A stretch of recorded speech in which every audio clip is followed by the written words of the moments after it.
Sveiki. Angliavandeniai, ar jie draugas? O gal didžiausias priešas kelyje link svajonių figūros? Pastaruoju metu ypač sporto pasaulyje tvyro, sakyčiau, visiškai sumaištis šiuo klausimu. Vieni jų bijo kaip ugnies, kiti tiesiog negali be jų gyventi. Šiandien pabandysim atskirti grūdus nuo pelų ir išsiaiškinti, kas yra tiesa, o kas tiesiog mitas. Ir štai tas esminis klausimas, kuris tikriausiai neduoda ramybės ne vienam. Ar tikrai, atsisakius bandelių ir makaronų, staiga atsiras stebuklingas raktas į lieknesnį kūną? Šita baimė, kartais ją net vadina karbofobija, yra ypač gaji tarp sportuojančių.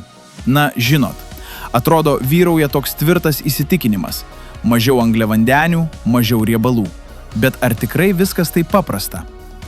Trumpas atsakymas – tikrai ne. Atsikratyti kūno riebalų nėra taip paprasta, kaip paspausti vieną mygtuką. Tai sudėtinga lygtis, kurioje angliavandeniai yra tik vienas iš daugelio kintamųjų. Ir tiesą sakant, jei protingai vartojami, jie gali tapti ne priešu, o galingų sąjungininkų. Ypač jei tikslas tvirtesni raumenys. Gerai, tai panagrinėkime, kaipgi veikia šis raumenų kuras. Svarbiausia yra suprasti, kad angliavandeniai tai anaiptol ne tuščios kalorijos, kaip kartais bandoma sakyti. Ne. Jie yra pagrindinis ir svarbiausia, greičiausias energijos šaltinis visam mūsų kūnui. Štai kaip tai veikia. Kai suvalgome angliavandenių, organizmas juos paverčia ir kaupia kaip glikogeną. Galima įsivaizduoti, kad raumenys turi tokį, asmeninį greito veikimo degalų baką. Ir būtent tas glikogenas yra degalai, kurie suteikia sprogstamąją jėgą būtent tada, kai jos labiausiai reikia. Pavyzdžiui, keliant svorius ar bėgant sprintą. Tik pagalvokite apie tai. Net iki 80% energijos, kuri sunaudojama per intensyvę jėgos treniruotę, ateina tiesiog iš tų raumenyse sukauptų atsargų. Tai tiesiog milžiniškas skaičius, kuris labai aiškiai parodo, kodėl ignoruoti angliavandenių, tiesiog negalima. Taigi, kas nutinka, kai bandoma, taip sakant, važiuoti su pustuščiu baku? Tyrimai rodo labai aiškiai. Pajėgumas krenta, žmogus greičiau pavargsta, negali pakelti tiek svorio, kiek galėtų, o ilgainiui tai reiškia tik vieną – prastesnius rezultatus. Ar verta taip save apgaudinėti? Manau, kad ne. Gerai, dabar jau aišku, angliavandeniai reikalingi. Bet savaime suprantama kyla kitas klausimas – kiek? Ar čia galioja taisyklė, kuo daugiau, tuo geriau? Pažiūrėkime, ką apie tai mums sako mokslas. Tyrimai atskleidžia labai įdomų dėsningumą.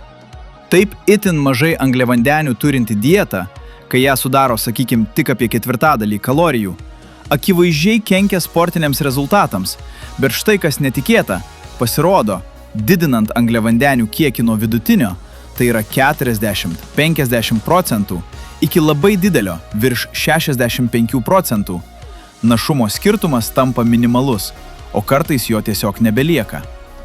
Ir kokia iš to išvada?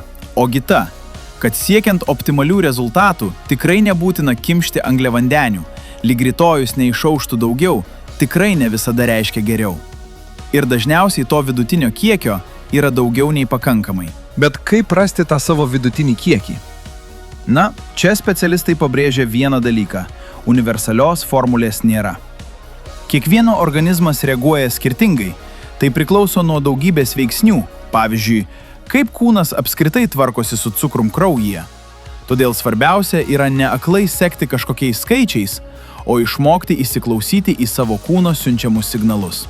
Dabar pereikime prie temos, kuri mano manimu yra net svarbesnė už patį kiekį. Supraskit, ne visi angliavandeniai yra vienodi, jų kokybė daro tiesiog milžinišką skirtumą. Iš esmės, visus angliavandenius galime įsivaizduoti dviejose barikadų pusėse. Vienoje pusėje maistingas, minimaliai apdorotas maistas, daržovės, vaisiai, pilno grūdo produktai. Jie duoda ne tik energijos, bet ir vitaminų, mineralų, skaidulų. O kitoje pusėje, ultra perdirbti produktai, pavyzdžiui, saldūs gėrimai, traškučiai ar bandelės. Jie duoda greitų kalorijų, bet maistinės vertės ten dėja labai mažai. Tai puikiai iliustruoja vienas tiesiog įspūdingas tyrimas. Kevino Hallo laboratorijoje buvo atliktas eksperimentas. Jo metu dalyviams leido valgyti kiek tik nori, vienintelė sąlyga. Viena grupė maitino ultra perdirbtų maistu, o kita neperdirbtų. Rezultatai?